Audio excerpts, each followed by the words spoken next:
பரமார்ப்பணம். நம்ம வீட்டிலிருந்து வெளியில் போகும்போது ரொம்ப ஆனந்தமாக இருப்போம். வெளியில் ரொம்ப ஆனந்தமாக எல்லா பக்கம் போவோம், எல்லா வேலைகளையும் ரொம்ப சந்தோஷமாக குஷியோடு செய்வோம். ஆனால் வீட்டுக்கு வந்த உடனே அப்படியே டோட்டலாக எல்லாம் சேஞ்ச் ஆகிடும். ஏன், என்ன காரணம்? வீட்டில் மனைவியோட சண்டை போடுவோம், குழந்தைய மிரட்டுவோம், எந்த செயலும் வீட்டில் போனால் எதிர்மறையாகவே இருக்கும். வெளியில் கிடைக்கிற ஆனந்தம் நம்ம வீட்டுக்குள்ளே ஏன் கிடைக்கல? ஏன் வீடு இருள் சூழ்ந்து இருக்கு? இதுக்கெல்லாம் என்ன காரணம் அப்படின்னா, நம்ம பிரபஞ்ச மகாசக்தி நம்ம இடத்துல சரியா இல்லை. இத்தனை பிரச்சனைகளும் நம்ம வீட்டுக்குள்ளே வர்றதுக்கு என்னென்னவெல்லாம் காரணமாக இருக்கலாம்? அதாவது மனம் அமைதி இல்லை, வீட்டில் சண்டை, பணம் பத்தாக்குறை, உணவுப் பொருள்கள் இல்லை, எல்லாமே பெரிய பெரிய அந்த இஷ்யூஸ் நம்மளுக்கு வந்துக்கிட்டே இருக்கும், தொடர்ந்து வந்துக்கிட்டே இருக்கும். ஜானேர்னா முலம் வழுக்கல், மன நிம்மதி இல்லை, உடம்புல ஒரு சத்தும் இல்லை, சாப்பிட்டாலும் நிம்மதி இல்லை, எப்படி உழைத்தாலும் நமக்கு ஒன்றுமே சேர்றதில்லை. இதற்கெல்லாம் என்ன காரணமாக இருக்கும்?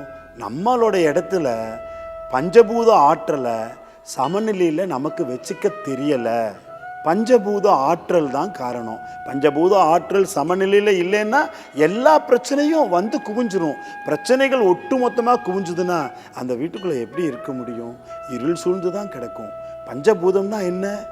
நீர், நிலம், காற்று, ஆகாயம், நெருப்பு. இந்த பேரண்டத்தில் இந்த 5 ஆற்றல் தான் இருக்குது. அந்த 5 ஆற்றலும் நம்ம இடத்துல நிறைஞ்சிருந்ததுன்னா எந்த பிரச்சனையும் வராது.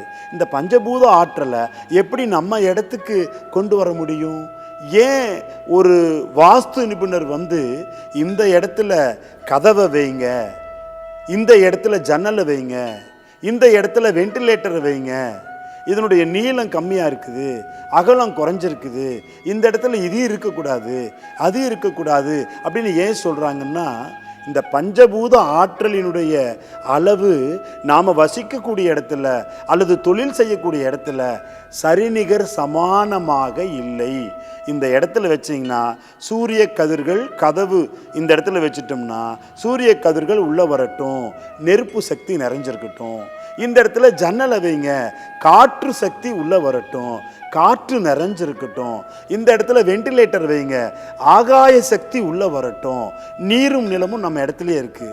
ஸோ இதை எல்லாமே சரிப்படுத்துறதுக்கு தான் உங்களை எல்லாம் இங்கே வாங்கன்னு சொல்கிறேன். இந்த பஞ்சபூதத்தை நம்ம எப்படி வீட்டில் சமநிலையில் வச்சுக்கிறது, சமநிலையில் வச்சுக்கிறதுக்கு உண்டான யுத்திகள் என்ன அப்படிங்கிறது தான் உங்களுக்கு இங்கே சொல்லித்தர்றாங்க. அது அவசியம் இங்கே இந்த வழிபாட்டில் கலந்துக்கிட்டு எடுத்துக்கிட்டாலும் சரி, அல்லது பயிற்சியின் மூலமாக மேற்கொண்டாலும் சரி, அவசியம் நீங்கள் இங்கே உங்களுடைய பெயரை முன்கூட்டியே பதிவு செய்து இதை நிவர்த்தி செய்து கொள்ள வேண்டும். வாழ்க்கை வசந்தமாக இருக்கும், வாழ்க்கையில் வெற்றி மேலே வெற்றி கிடைக்கும், இருள் அன்றே அகலும், ஆனந்த உறக்கத்தை பெறுவீர்கள், தொட்டதெல்லாம் துலங்கும், தோல்வி என்ற ஒன்றே வாராது. முகவரி: ஸ்ரீ சத்யேந்தர் சித்தர் பீடம், சித்தர் மூலிகை ஆராய்ச்சி மையம், 567/2, ரெண்டி சுவாமிகள் சித்த மகா சமாதி, பெருமாள் சுவாமி மலை அடிவாரம், ஆனைமலை, பொள்ளாச்சி, கோவை. தொடர்புக்கு தொலைபேசி எண் 9344833157.